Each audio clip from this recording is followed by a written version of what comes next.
saudara tadi kita dengarkan kesaksiannya dari ibu di sebelah ini. Itu akan meneguhkan kita. Tapi pulang dari tempat ini belum tentu. Iya, kok enak.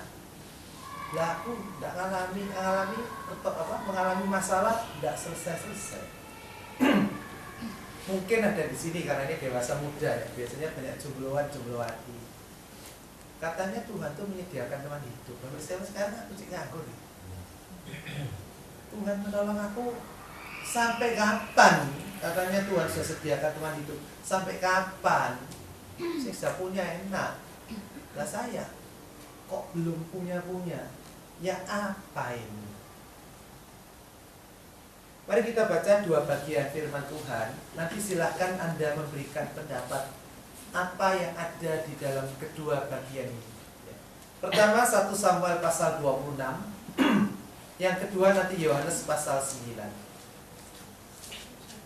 1 Samuel pasal yang ke-26 ayat yang ke-7 sampai dengan 12. Disambung nanti Yohanes pasal yang ke-9.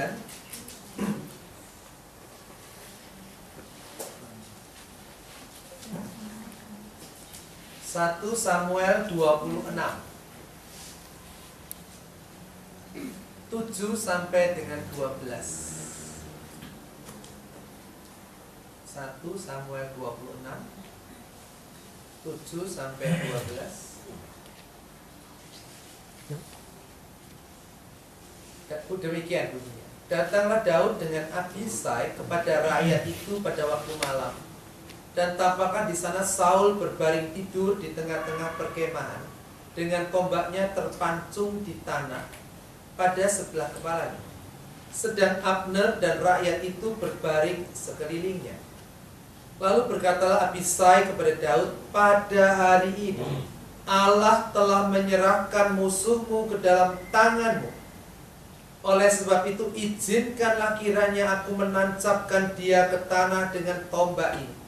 Dengan 1 tikaman saja, tidak usah dia kutancapkan 2 kali.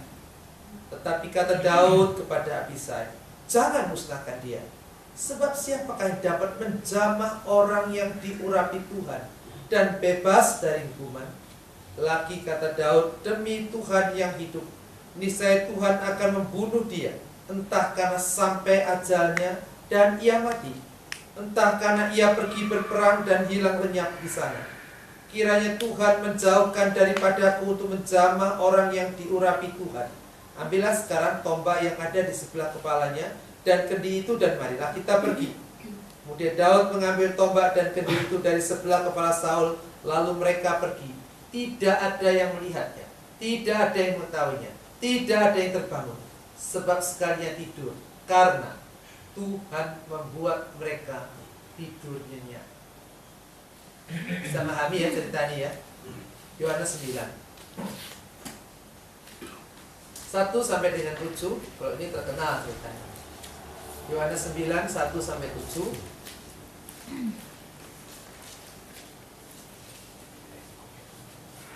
Waktu Yesus sedang lewat, ia melihat seorang yang buta sejak lahirnya. Murid-muridnya bertanya padanya, Rabi, siapakah yang berbuat dosa?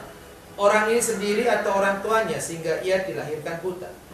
Jawab Yesus, bukan dia dan bukan juga orang tuanya, tetapi karena pekerjaan-pekerjaan Allah harus dinyatakan di dalam dia. Kita harus mengerjakan pekerjaan dia yang mengutus aku selama masih siang. Akan datang malam di mana tidak ada seorang pun yang dapat bekerja. Selama aku di dalam dunia, akulah terang dunia.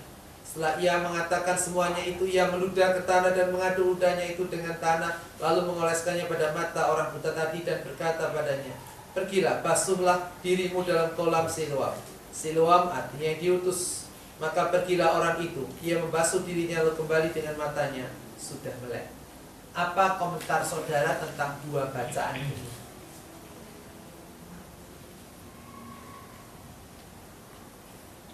Ada yang memberikan komentar? Mau bandingkan, mempertentangkan, menyamakan, atau cuma bahas salah satu saja? Silakan.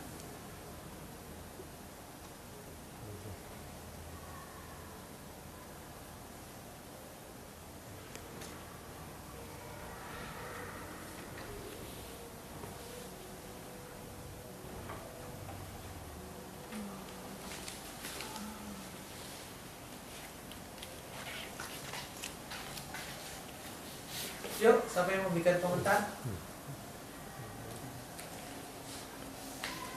Tema kita kan ketika Tuhan menolong.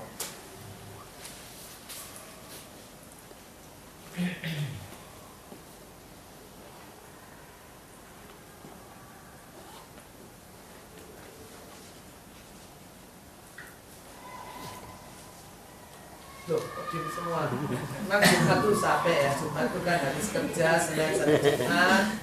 Makanya banyak persekutuan diadakan Jumat karena dianggap Sabtunya libur. Ya, dia memang masuk tapi sebagian libur. Dan kita datang dengan sisa-sisa tenaga.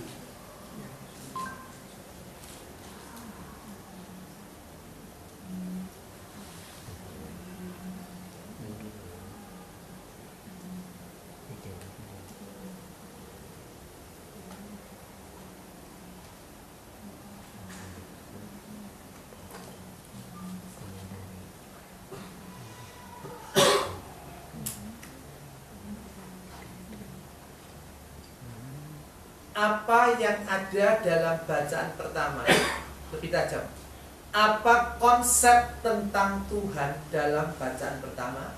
Dan apa pemahaman atau konsep tentang Tuhan dalam bacaan yang kedua? So, Yohanes. Nah, saya harap dengan ini lebih bisa membayangkan pemahaman tentang Tuhan di kitab 1 Samuel tadi dengan di Yohanes pasal 9.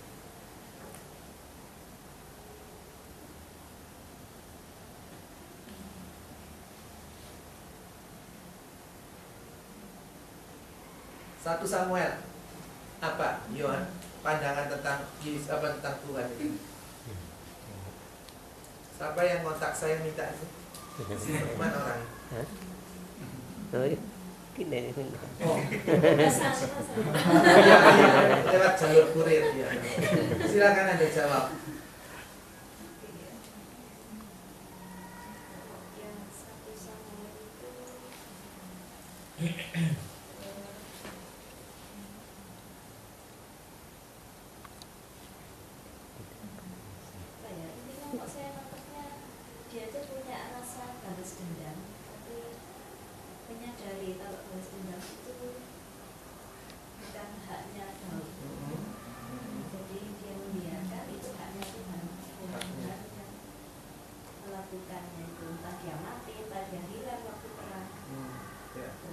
Jadi Daud berpikir bahwa ini orang yang diurapi Tuhan, jadi miliknya Tuhan.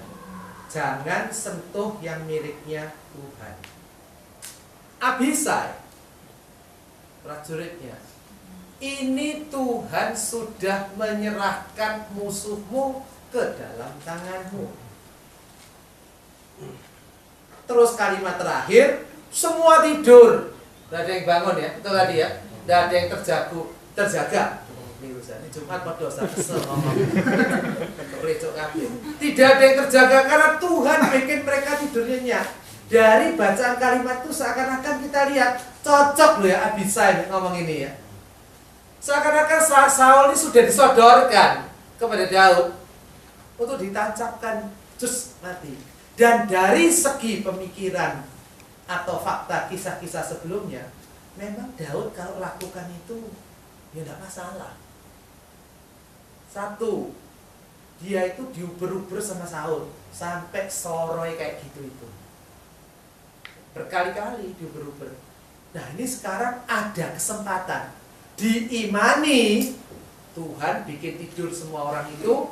Abisai juga mendukung, mengatakan, loh ini Allah sudah berikan nih, jodoh aja lah. Wes, go.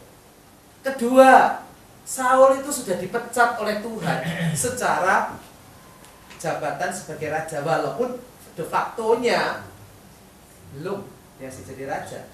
Dengan apa? Kalau kita baca di depan, Tuhan, aku menolak engkau, Saul. Lewat Samuel dia bicara. Lalu kemudian Roh Allah meninggalkan Saul dan akan diganti oleh siapa? Yang diurapi oleh Tuhan. Jelas di 1 Samuel 15 Saul ditolak, kemudian di pasal berikutnya pasal 16 langsung Samuel diutus Tuhan untuk mengurapi Daud. Jadi dari segi de jure, de facto kalau senang mau pakai istilah itu ya, dari segi prinsip, dari segi fakta sudah dia itu tidak dipakai Tuhan, cuma tinggal waktunya aja dicopot. Nah Daud cuma ngambil sisi ya nanti biar waktunya Tuhan ini, tapi sebenarnya dia punya kesempatan. Oke. Kalau Yohanes 9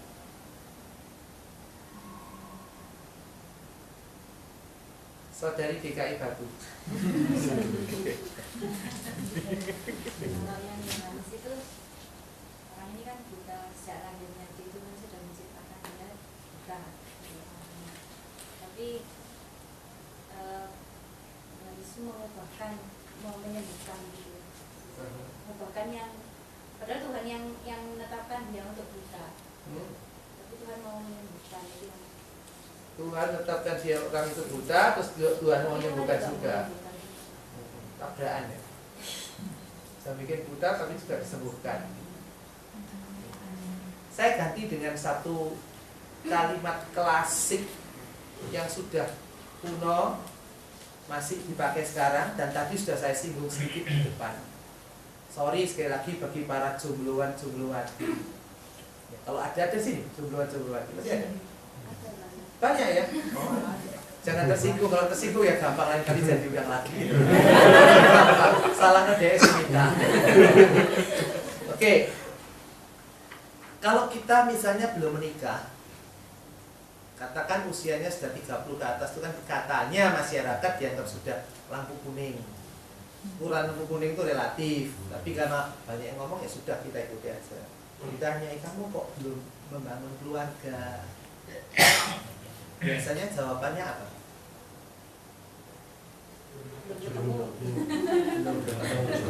Itu kalimat yang rodok sekular. Tapi nek sing rohani jawabannya apa? Tuhan punya rencana. Tuhan disediakan. Anda masuk kategori itu ya? Sudah punya masa? Wah, tapi pengalamannya gitu Pak ya. Sebelum dapat sempat ngomong gitu ya. Tuhan disediakan ya. Tapi ada ya kira-kira ya. Tuhan sudah siapkan itu ya. Iya. Iya terbukti. Sudah ketemu. Enak sih situnya sih belum ngomong. Aku kok belum disediakan. Belum waktunya. Samanya belum waktunya. Sekarang bagi mereka yang mengatakan, oh Tuhan belum sediakan, itu satu ungkapan penyerahan atau ungkapan kemarahan. Tapi karena tidak berani marah sama Tuhan, diungkapkan dengan kalimat yang halus, indah. Allah peduli, Allah mengerti. Dia punya waktu. Ini bukan waktunya kita, ini waktunya Tuhan. Terhibur. Tapi di dalamnya masih gini. Iya ya, enaknya tadi lukanya itu sembuh, gejalanya kempos. Lah ini orang tuaku kok tidak.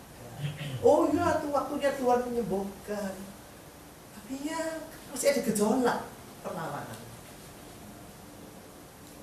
Dan itulah yang muncul dalam diri banyak pengikut Kristus ya. Menerima pemahaman-pemahaman Tuhan itu pelihara, Tuhan itu jaga, Tuhan itu menolong pada waktunya. Tapi kemudian dalam dirinya sendiri ada pemberontakan, sehingga kemudian bukan mustahil kayak tadi itu ya, 5 tahun ya, sempat mengatakan apa, Tuhan itu ternyata kok baik sekarang ya. Berarti baru ngomong baik. Selama hampir 5 tahun sebelumnya ke belakang tuh katakan, Tuhan tidak baik kok ambil suamiku ya, kayak gitu itu. Jadi hampir 5 tahun ininya tidak beres, sakit itu secara iman. Ya mungkin didukung dengan tadi kalimat, oh dia sedang bahagia di surga, macam-macam. Tapi dia sebagai seorang istri kehilangan suami itu ngamuk, marah kepada Tuhan. Antara pemahaman yang dimiliki dengan fakta, kondisi kebutuhan, itu yang terjadi. Daud juga bergumul loh. Wah ini kesempatan bagus, Abisai mendukung, lalu kemudian lingkungan menanjakan, semua tidur. Tapi dia kemudian punya konsep, enggak, biar Tuhan aja yang menyelesaikan. Sekarang kalau andai kata Daud cocokkan tombak ini, salah enggak? Nggak salah. Karena apa? Tadi sudah kita lihat ya, fakta-faktanya dia diuber-uber dalam peperangan wajar. Kedua, tadi sudah dikatakan Saul sudah ditolak, Daud sudah diurapi, selesai. Cuma dia tidak mau mempercepat cara itu. Tapi dari segi anu dia lakukan tidak jadi masalah sebenarnya. Nah, bagaimana dengan Yohanes 9 ini? Disitulah sebenarnya menunjukkan konflik-konflik yang terjadi dalam hidup Israel. Murid-murid Yesus kan tanya, guru, orang ini lahir buta, dosa siapa? Anda nangkep apa kalau saya kata dosa siapa? Dosa dia atau dosa orang tuanya? Itu pertanyaan itu mau mengatakan apa sebenarnya? Saya pernah khotbahkan ini kebaktian minggu di Dipo juga. Mari kita berandai-andai. Kan Yesus ditanya, ini dosa siapa? Dosa dia atau dosa orang tuanya dia dilahirkan buta? Jikalau andai kata Yesus berkata, ini dosanya orang tuanya, kira-kira si buta ini apa yang dia pikirkan? Silakan orang Emmaus. Ya dia marah sama orang tuanya, kepahitan sama orang tuanya. Marah sama orang tuanya, gara-gara kue aku lahir buta. Cuma itu.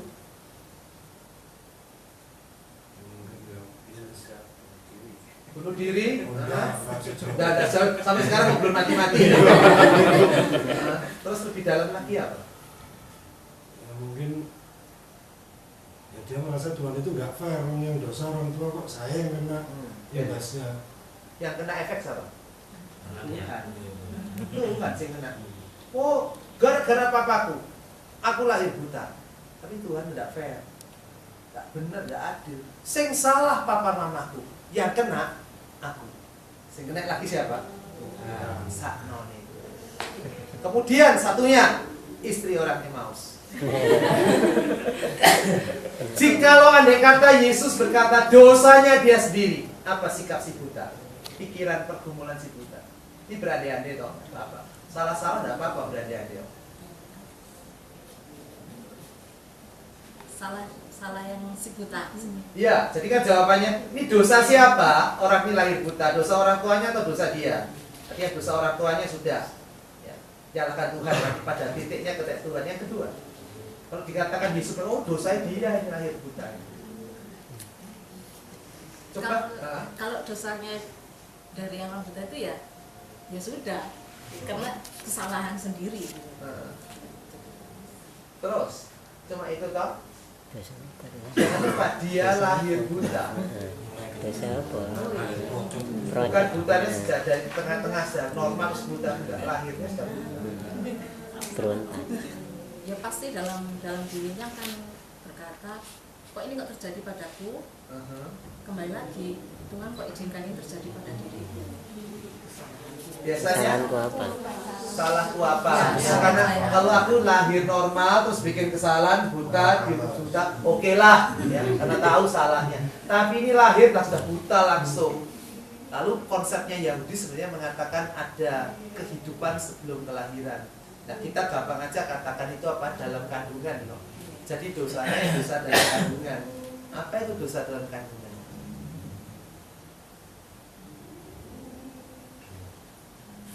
Itu anaknya dulu.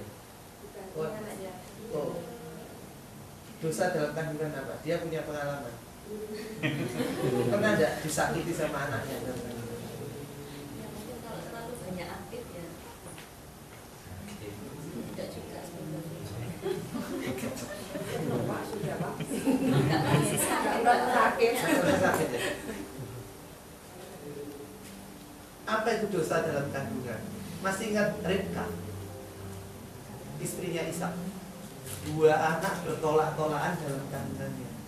Dan tidak tahan si Ribka, berkata Tuhan lebih baik aku mati. Sampai Tuhan bilang ada 2 di dalamnya bertolak-tolakan, yang bungsu akan berbuat atas yang sulung. Jadi rupanya kakek Ribka. Dulu istri saya Soro itu. Jadi dalam 7 bulan kepalanya anakku di atas, kakinya di bawah. Jadi kalau dia sudah tahu-tahu kakinya dibeginikan, dia tuh gini. Duduk jari sebegini, jadi berjalan juga harus begini. Sampai anak itu tidak tegangkan kakinya, lepas baru bisa gini. Mungkin itu dosa dalam kandungan. Jadi membuat repot ibunya. nendang-nendang macam-macam gitu ya, senang ya, bisa dipegang itu dulu terasa begitu. Tapi gue kadang-kadang sorong. Maka pemahaman zaman dulu, makanya kakek nendang-nendang rahimnya mamamu buat tendangi. Jawabannya apa dia? Siapa suruh rahimnya sempit? Siapa suruh mamaku waktu aku waktu kandung aku nonton Indonesia lawan Timor Leste lagi main. Makanya aku yang melok lihat tendang-nendang. Salah Tuhan kasih rahim yang sempit.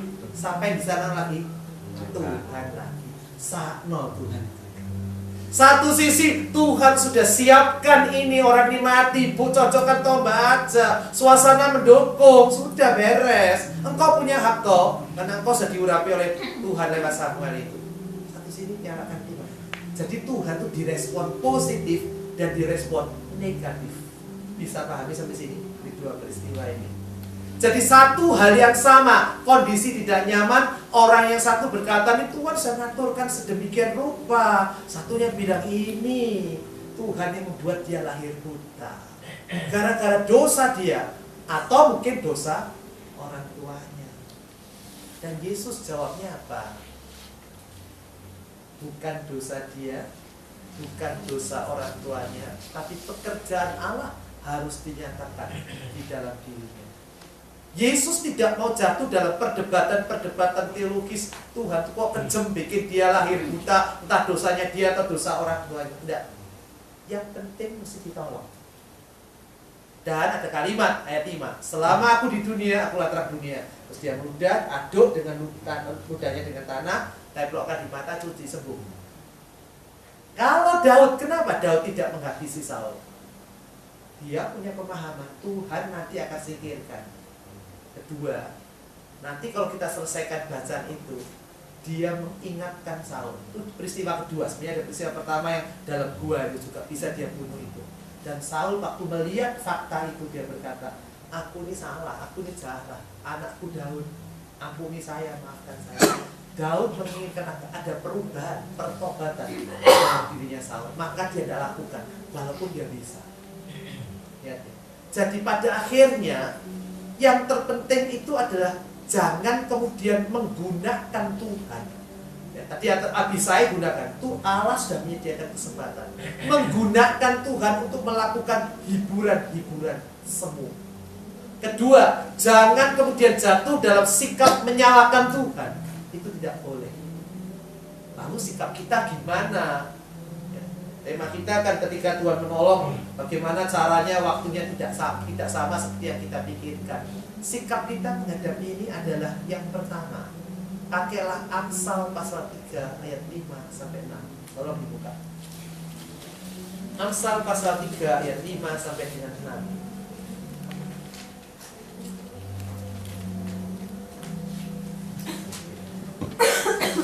Jadi kita lihat Amsal 3 ayat 5-6. Ini adalah ayat yang mencoba meletakkan porsinya Tuhan dan porsinya kita. Kan dari sini dikatakan bahwa cara kita, waktu kita dengan cara waktunya Tuhan tidak sama. Mari kita lihat sikapnya bagaimana. Amsal 3 ayat 5 dan 6. Percayalah kepada Tuhan dengan segenap hatimu. Terus janganlah bersandar pada pengertian sendiri. Kita stop dulu ayat 5. Kita disuruh percaya pada Tuhan dengan segenap hati. Boleh tidak kita memakai akal pikiran kita? Bolehkah kita memikirkan cara kita? Boleh? Baca dengan teliti ayatnya. Percayalah pada Tuhan dengan segenap hati. Totalitas. Hati itu dia harus sebagai pusat ya, kehidupan. Janganlah bersandar kepada pengertianmu sendiri. Jadi pakai pengertian boleh nggak? Boleh tidak? Janganlah bersandar pada pengertianmu sendiri. Boleh, tapi jangan hanya itu menjadi satu-satunya. Diulangi lagi ya. Percayalah pada Tuhan dengan segenap hatimu, total. Dan jangan bersandar pada pengertianmu sendiri. Kita pakai pengertian kita boleh, tapi pengertian kita bukanlah keseluruhan. Otoritas terbesar, totalitas. Totalitasnya apa? Mempercayakan diri kepada Tuhan dengan segenap hati. Ini selalu biasanya konflik. Sudahlah, tidak usah mikir, beriman saja, berserah saja. Ya, Tuhan belum sediakan teman hidup, percaya nanti Tuhan akan sediakan bagi kamu. Tidak usah gelisah, tidak usah dipikiri. Tapi ini kemud mikir. Apalagi orang tua ngomong, kapan lu kawin, kapan? Gua selak tuwek, tidak kuat gendong putu nenek tua ya apa kayak gitu. Itu kan muncul tekanan pressing itu muncul. Boleh pakai pengertian. Kekhawatiran sehari cukuplah untuk sehari. Dikatakan, jadi kita memikirkan di sana oke. Tapi itu jangan menguasai kita. Maka Yesus sambung lagi apa? Tadi Matius 6:34 ya, konteks sehari-hari. Kita pun 33-nya apa Matius 6? Carilah dahulu kerajaan Allah dan kebenarannya, maka semua ditambahkan padamu. Jadi meletakkan Tuhan di porsi segala sesuatunya. Itu catatan yang pertama yang kita lihat. Biarkan dia bekerja, entah itu caranya kayak apa, sakarpe. Hidup kita adalah bukan milik kita sendiri. Itu yang penting, Galatia 2:20. Maka hidup kita total di tangannya dia, tetapi bukan berarti kita diam. Lalu kalau ada apa-apa, oh iya hidupku di tangan Tuhan. Ada apa-apa Tuhan singgarai. Buta gara-gara DE. Kalau aku bunuh dia, Saul, Tuhan sesediakan fasilitas kok. Waktu memungkinkan, kondisi tenang, pernyataan pengurapan dia. Nah, kalau aku salah, dianggap salah, ya tidak salah. Tuhan sesediakan segala kemungkinan itu kok. Daud bisa mengatakan semacam itu. Hati-hati ya. Kita mesti meletakkan Tuhan itu di atas segala-galanya. Tapi bukan berarti kita tidak melakukan apa-apa. Itu akan nampak dalam catatan yang 2 ayat yang ke-6.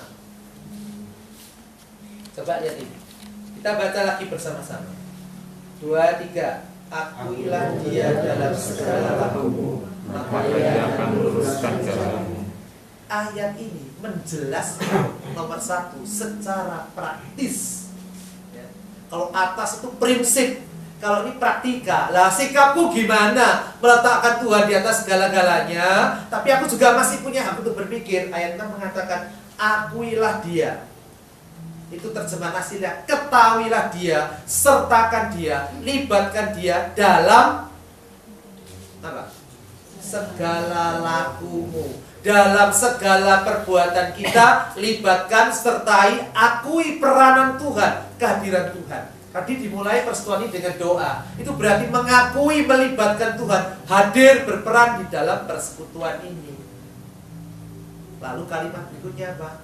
Maka ia akan meluruskan jalan. Pada saat kita mengakui Tuhan untuk berperan, dia akan meluruskan jalan kita. Lurus itu lurus apa? Lurus menurut Tuhan, bukan menurut kita. Kalau begitu, tadi ada kalimat akulah dia dalam segala lakumu. Daripada repot-repot saya tak diam aja, percaya total, tidak bergerak. Jangan. Kita mempercayakan hidupku pada Tuhan, melibatkan Tuhan, tapi tetap kita melakukan segala aktivitas, segala peranan karya kita. Lakukan, jalankan, tapi bersama dengan Tuhan. Nah, mungkin ini istilah yang lebih gampang dipahami ya. Walking with Jesus, jalan serta Yesus, melakukan segala sesuatu bersama-sama dengan Tuhan. Maka ia akan meluruskan jalan kita. Andai kata yang kita lakukan salah, dibelokkan sama dia. Kalau sudah benar, dia akan berkati kita.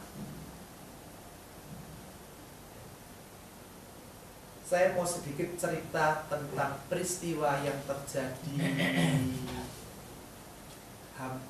28 tahun yang lalu. Sudah kuno ya ceritanya. Saya di 28 tahun yang lalu itu sampai menjawab pertanyaan di GKI Salatiga. Saya dia kuliah di teologi di Satya Wacana, Solo 3. Jadi berperan di GKI Salatiga, berjemaat di sana.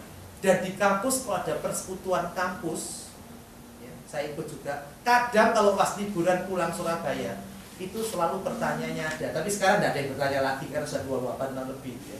Tapi dulu pertanyaan itu terjadi gini, kenapa kamu kok masuk sekolah Alkitab? Itu pertanyaan yang klasik. Sudah tidak relevan kalau ditanyakan kepada saya sekarang. Tapi dulu tanyanya gitu, kesel jawabnya itu. Dan mesti mereka berkata gini, kamu dapat mimpi dari Tuhan, penglihatan dari Tuhan. Tuhan manggilnya kayak apa? Saya itu kepingin tahu, cerita. Saya bilang saya tidak pernah punya mimpi apa-apa. Tidak ada suara mencungul, penampakan Tuhan atau apa. Ada apa? Tidak ada apa-apa. Tidak ada. Ya cuma memang saya kepingin. Loh, apakah kamu dulu nilai IPA jelek? Enggak ini. Aku lulus itu kelas 3 IPA. IPA loh ya, tidak sombong. Yang IPS jangan tersinggung, IPA IPS sama, tapi satu saya IPA. Peringkat ketiga di kelas Jo. Wah, jangan dianggap sombong, cuma cerita. Memang saya kepengen.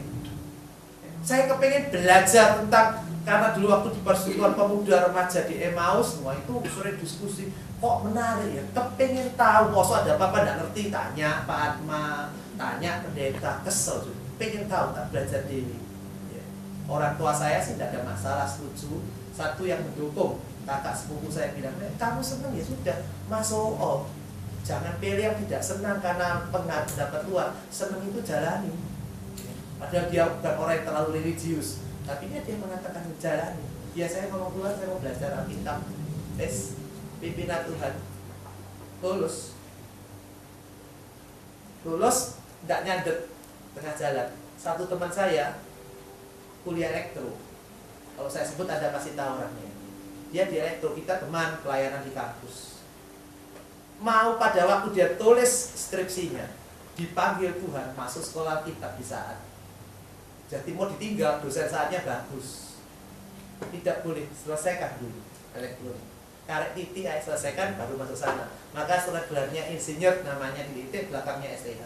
Sudah jadi pendeta. Satu lagi pendeta GKI emeritus sudahan. Kalau saya sebut juga pasti tahu. Dia masuk di ITS, elektro atau mesin, saya lupa. Itu yang cerita Bapak soalnya. Bapak orang yang mau sih cerita. Tapi di semester 5 dipanggil Tuhan masuk sekolah Alkitab Duta Wacana, jadi pendeta sampai pensiun. Pada saat kita berjalan bersama dengan Tuhan, saya ngambil keputusan masuk sekolah Alkitab. 2 teman itu ngambil keputusan masuk elektro dan satunya masuk apa? Pokoknya ITS. Tuhan pimpin. Dia meluruskan jalan kita. Pada waktu lurusnya menurut Tuhan, di elektro tidak cocok, itu dibalik nacret di jalurnya. Satunya sudah di elektro juga sampai tahun yang terakhir. Selesaikan, belok elektronis kan nggak dipakai. Paling dadari nek saya konslet. Paling enggak. Saya lain lagi ada ini sama Tuhan sampai sekarang 28 tahun belum dibelokkan. Saya nggak tahu apakah bisa dibelokkan, bisa. Saya mengatakan tidak. Bisa saja dibelokkan, cuma sampai saya nggak tahu kapan itu. Ya moga-moga tidak. Tapi ini mau dibeloknya ya sudah. Kenapa? Saya mulai dengan apa? Bersama dengan Tuhan. Ada ayat lain mengatakan ia yang memulai, dia akan menyelesaikannya. Cara dia menyelesaikan, menuntaskan bukan caranya kita, tapi caranya dia. Jadi dengan kita berada di posisi ini, kita tidak lagi mendengarkan hiburan-hiburan semu. Tuhan punya rencana. Kita sudah meletakkan diri di dalam rencananya, mau melakukan segala sesuatu, mengakui Tuhan. Jadi kalau terjadi sesuatu, jalan dengan tenang, tidak akan nyalakan Tuhan. Tidak menerima hiburan-hiburan semu, tidak menerima aduh Tuhan kok kecerdasan, tidak. Ya memang dari dulu saya mulai dengan Tuhan, jalan dengan Tuhan, apapun yang terjadi saya siap terima. Jangan kemudian susah dihibur macam-macam gini, Tuhan saya sediakan apa? Oh, tidak. Saya akan jalani hidup ini bersama dengan Tuhan. Yang jomblo, tidak apa-apa. Happy-happy aja dengan kejombloannya. Saya jalan dengan Tuhan. Tuhan, saya jomblo loh Tuhan. Belum punya teman hidup. Saya gak jadi kepingin. Tapi ini memang mesti sendiri ya sudah. Tapi saya tak hunting demi Tuhan. Tidak akan pasif diam. Saya masih nuntut. Komisi siapa sih tak tuntut ini? Pemuda dewasa atau pemuda? Ya, Yang dulu di atas ini. Ya, Ya ini ini. mana ya janjimu? Siapa sih janji dulu? Mana? Siapa yang janji? Saya ingat tuh cowok pokoknya janji itu. Sudah pasti akan kami bikin apa? Kayak bina kasihnya di poin sampai duluan. Ayo sama mana janji nih? Hilang orangnya Pak. Orangnya Hilang. sudah hilang sekarang. Loh, saya terus terang sudah promosikan. Nih Khotbah bilang di pos sekarang mau bikin, ayo coba kontak sana. Wah, ini masih belum sia-sia. Nanti saya namanya siapa nggak tahu. Dulu pokoknya di atas saya masih ingat ya. Demen, Pak. Ada ya. Ada. Nah, Eling Ada. dan saksinya ada. Loh yo apa? Bukan berarti kita diam. Tuhan sudah sediakan di surga, tapi kita juga harus berusaha cari. Boleh. Coba boleh buka yang merintis kok. Kenapa kau tidak meneruskan? Wah, aku izin nih promosi nih mana. Puji Dipo tuh hebat punya bina kasih, sekarang tutup mau dibuka lagi. Boleh belum? Lo piye toh? PR Pak. Jangan ngomong PR toh, kerjasama sama berbagai GKI bersama-sama. Bersama dengan seluruh GKI kerjasama, cobalah. Bukan biro jodoh kok menyediakan suasana, siapa tahu aja. Ya ini juga Pak. Ya ini ada, tapi ini kan tidak terorganisir rapi, program kan rapi. Join ngejak seluruh GKI, nggak perlu bertetangga. Nah, jadi jangan mikir ya, kenapa tidak punya teman hidup, Tuhan belum sediakan dia main acal. Ya ada perasaan tuh muncul, kami selalu berkata, oh saya sudah mengatakan Tuhan, aku ini bisa mengasih jomblo, aku siap menghadapi sama Tuhan. Aduh, kena vonis kanker. Iklannya di TV apa? Sebagai dokter aku sudah tahu, aku akan diobati, aku akan minum obat, tapi yang sulit adalah perasaanku dan perasaan keluarga. Saya tidak teruskan belakangnya iklan, tapi iklannya kita pakai.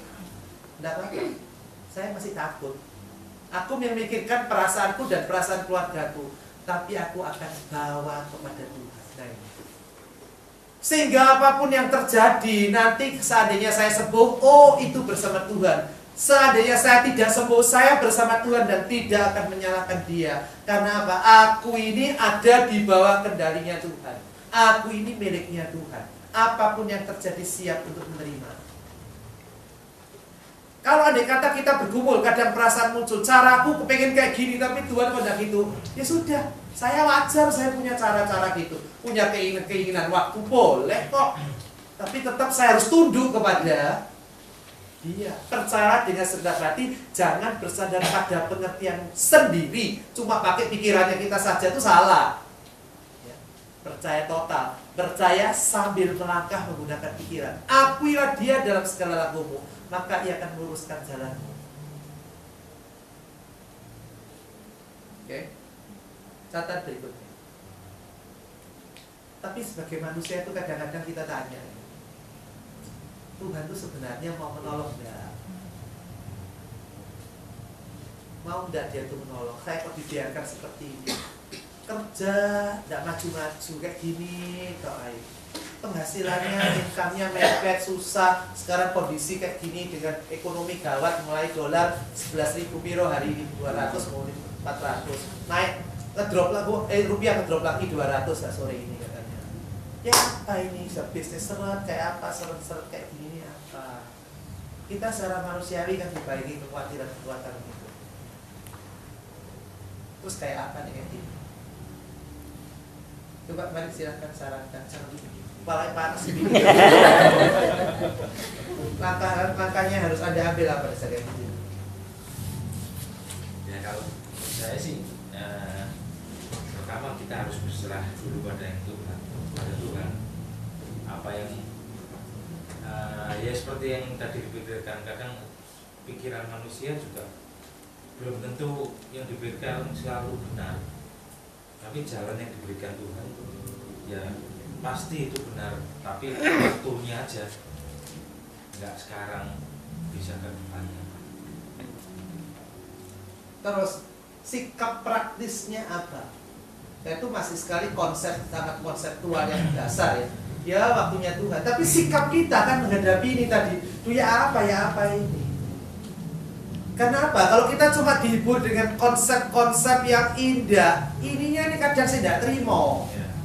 Ini tidak terima, itu masalahnya di sana. Dan ini tidak terima kayak tadi itu ya, tersimpan hampir 5 tahun itu. Karena cuma dikatakan kalimat-kalimat yang indah, tapi ini yang belum bisa terima. Gimana sikapnya? Kalau saya sih menghibur diri aja. Dalam artian Tuhan juga memberikan sekarang, tapi kadang-kadang dalam diri saya harus yakin bahwa Tuhan itu pasti memberikan. Suatu saat pasti memberikan. Suatu saat. Iya. Seberapa Anda akan bertahan dengan suatu saat? Ya terus. Terus, Ya. semoga bisa bertahan. Itu namanya, ada 2 istilah di kehidupan kita, di Alkitab makanya itu. Ada kesabaran, ada ketekunan. Ya. Kalau yang Anda pakai itu namanya kesabaran. Makrotumia bahasa Yunani, salah satu buah Roh Kudus, kesabaran. Tapi kesabaran itu tetap ada batasnya. Jadi persoalannya itu ini. Kalau konsep-konsep doktrin Tuhan kalau pada waktunya itu semua orang tahu. Tapi pada saatnya persoalan kita yang menghadapinya nih loh. Kayak apa? Oh sabarlah. Kesabaran ada batasnya. Maka kesabaran itu diplus dengan satu istilah baru yang ada di dalam kitab Ibrani dan sangat kuat dalam kitab Wahyu, yaitu kata ketekunan, hupomone. Ketekunan itu apa? Ya, ketekunan ini kuat ya, tangan ini. Lurus, gagah. 10 menit jangan turun.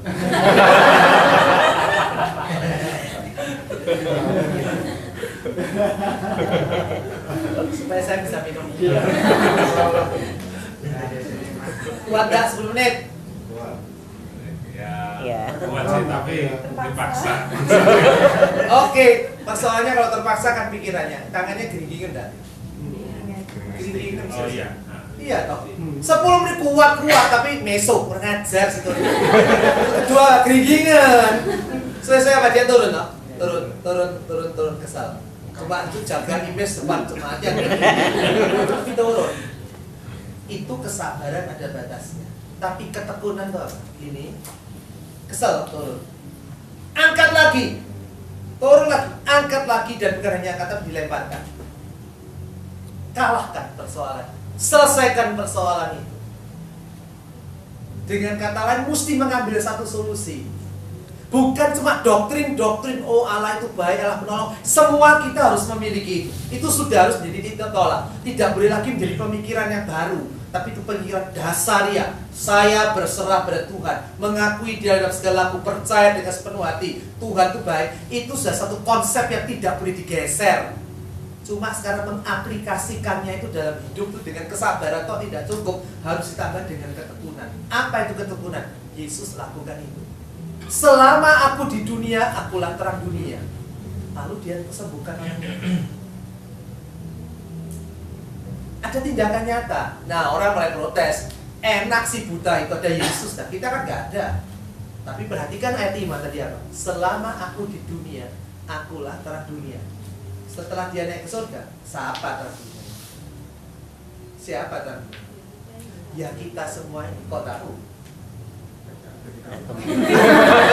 Sampai tidak betul Nabi palsu.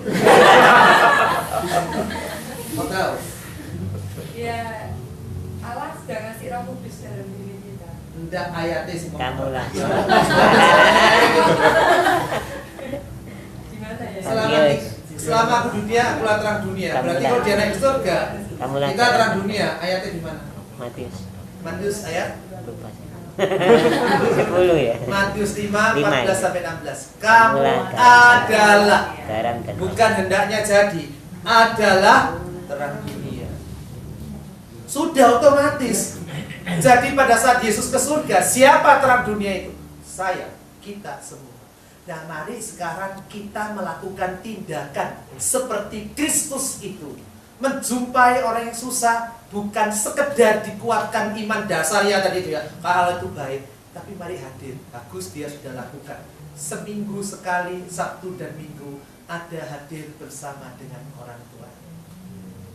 Itu kehadiran. Dan dia nanti punya anak berapa? 2. Dia kepingin mainan dengan cucunya. Itulah satu tindakan. Mungkin dia masih eling sama suaminya macam-macam, tapi lihat cucunya happy. Gitu.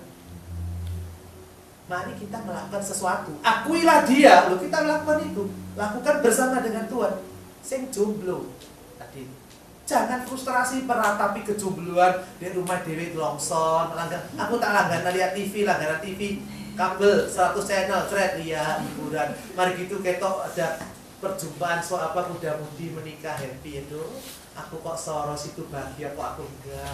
Air mata bercucuran bahasa kabeh batale. Oh tapi Tuhan sediakan, lihat TV lagi, gelisah lagi, wis gak usah lihat TV. Jalan-jalan di mall ketok muda-mudi gandengan, aduh enak nih. Di gereja hiburan kuat, aduh enak lihat dia dengan suaminya, dengan istrinya. Happy, aku kok enggak lagi. Ini manusia kok. Kenapa? Lakukan sesuatu. Teman-teman melakukan sesuatu boleh, kita melakukan sesuatu. Daud melakukan, dia tidak bunuh, tapi dia nasihati si Raja Saul. Dia aku punya ini, oh mbak bisa dicocokkan. Wahai Abner, kamu panglimanya Daud, tapi kok kamu tidak jaga tuanmu? Apa salahku, hai? Aku kan cuma anjing yang kecil, kata Daud pada Saul. Oh anakku Daud.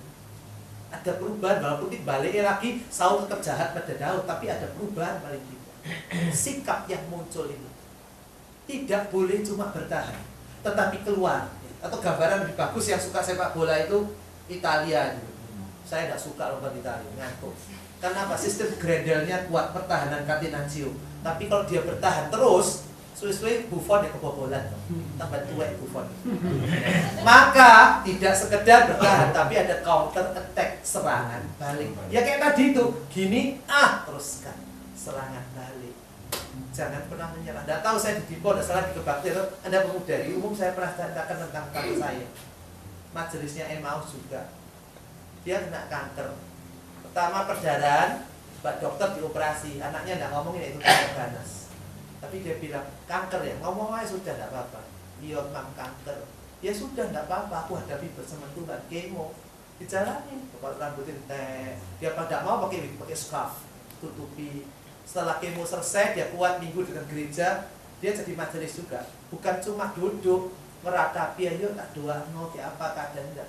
Berdiri depan pintu gereja, nyalami jemaat. Senyum kayak biasa, kayak tidak ada apa-apa. Waktu dia di kemo kan di bus kemo kan lemes berapa hari kan. Dia bukan diem, telepon jemaat dia diteleponi sosito yang dia kenal. Yuk kabari, kamu tidak ke gereja, Tuhan mencintai kamu, sing rajin ya pelayanan. Saya ditelepon, mau nanti kurang ajar ini, soalnya jarang besuk ya. Ya apa kabarnya papine, apa kabarnya anakmu, nyonyamu ya apa baik-baik ya, wes baik-baik ya. Cuma 1-2 menit tutup lagi teleponnya. Waktu dia meninggal, Pak Atma dia memimpin kebaktian penutupan peti. Aku ditelepon, Domine hari ini pelayan kemana? Oh aku kata kesasi, tak doa no Domine supaya pelayanannya kata kesasinya lancar. Bukan si pendeta yang datang doakan dia, tapi dia yang mendoakan Tuhan. Dia tidak pernah mau kalah dengan kanker. Dia tidak mau tunjukkan. Kalau dia bisa toh, aku sudah melayani Tuhan, sudah capek, yes. Sudah melayani kayak gini kok saya kena kanker Tuhan, itu kenapa kok kejem, kenapa? Enggak.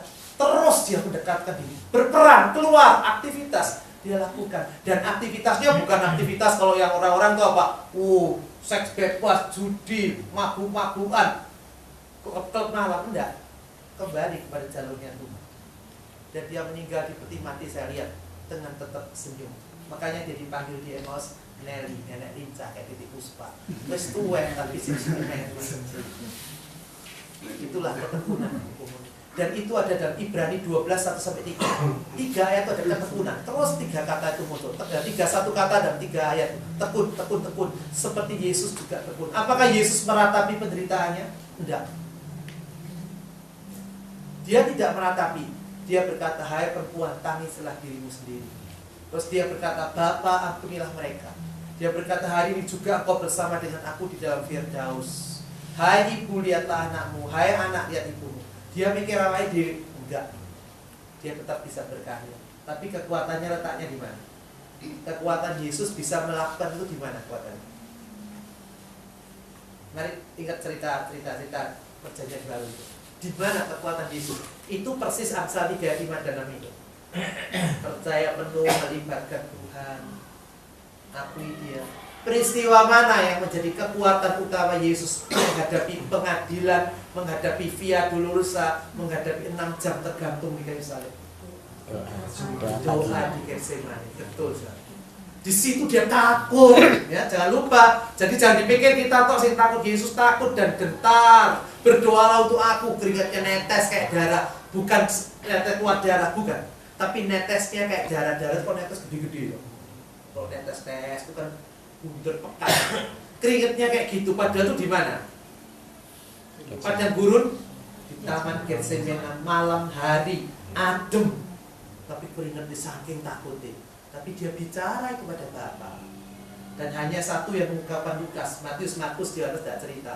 Malaikat Tuhan datang menguatkan dia. Itu kekuatan Yesus. Mulai dengan apa? Kembali kepada dasarnya. Aku melakukan pekerjaan Bapa. Kehendak Bapa yang terjadi, bukan kehendakku. Dia jalan.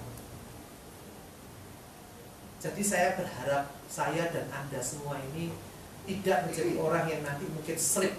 Dia ngomong katanya kepribadian ganda, skizofrenia. Bukan baik, tapi sini makar. Oh, gara-gara papaku bikin dosa, aku buta. Aku di dalam kandungan dan mamaku buta, Tuhan jahat. Lalu Tuhan baik konflik. Sakit jiwa lama-lama. Dan suatu saat bukan bunuh diri tadi. Kita bisa berkata Tuhan kejam, goodbye. Bahaya itu. Jadi kita harus katakan tetap dasarnya Tuhan itu baik, tapi mari kita melakukan sesuatu bersama dengan Tuhan yang membuat kita tetap kokoh dan teguh. Pada saat kembali perasaan itu muncul, kegelisahan, kemarahan muncul, bicara Tuhan, aku lagi capek, jengkel, maka apa? Serahkanlah kekhawatiranmu kepadanya. Filipi 4 katakan, maka damai sejahtera Allah akan menguasai hati dan pikiranmu. Bukan damai sejahteranya manusia, tapi damai sejahteranya Allah. Konsep boleh, tapi Tuhan tidak mengatasi kita dengan konsep saja, tapi juga pikiran kita dibenahi, kerohanian kita dibenahi, bahkan fisik kita juga dibenahi. Mari kita berdoa. Kami kerap kembali Tuhan, sulit untuk memahami Engkau. Kami sudah diajarkan bahwa Engkau punya pikiran yang tidak sama dengan pikiran kami yang terbatas ini. Engkau punya pikiran cara waktu yang luar biasa. Tapi kemanusiaan kami masih mengungkapkan kapan, di mana, mengapa begini, kami harus mengalami ini dan itu, pemberontakan kadang muncul. Jagalah kami Tuhan. Jangan sampai kami mengalami meninggalkan Engkau, kabur dari Engkau. Peliharalah kami terus dengan firman dan Roh Kudus. Biarlah kami selalu belajar dari Yesus yang tekun memikul kayu salib menggantikan kami semua.